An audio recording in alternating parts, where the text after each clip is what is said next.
The objective of this job is to spray paint onto parts. The worker is located inside a paint booth. The equipment used includes a paint booth and a rack with parts.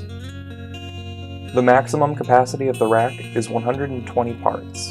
The tool used is a powered spray painter. The materials used are various parts.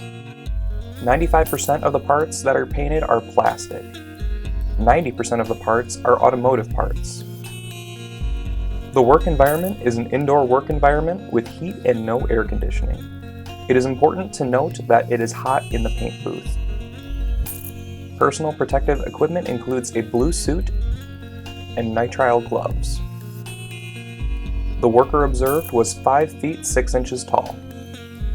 The work tasks for the spray painting job begin by getting the spray gun. Then the worker sprays the parts with paint, following the contour of each part. Next, the worker rotates the rack and sprays parts again, making sure to follow the contour of each part. It is important to note that understanding part patterns is the key to high-quality spray painting for this position.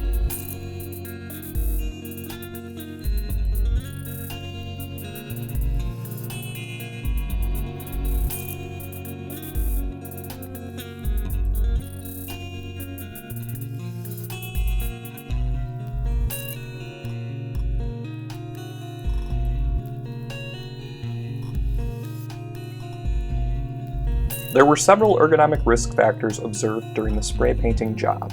This was rated as a high repetition job since hands were in constant steady motion and exertion to paint parts.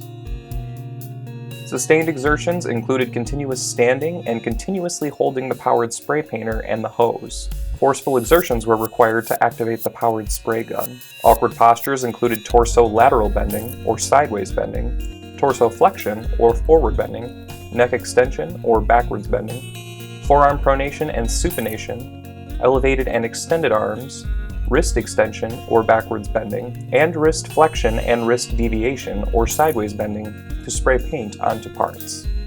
Elevated arms and wrist flexion or forward bending were observed when the worker rotated the rack of parts. The observed mechanical or localized contact stress was contact stress between the hands and the edges of the tools. The recommendations for the spray painting position include consider using both hands to paint parts in order to reduce repetitive exertions. Investigate mechanical methods to rotate the rack of parts to decrease posture stress.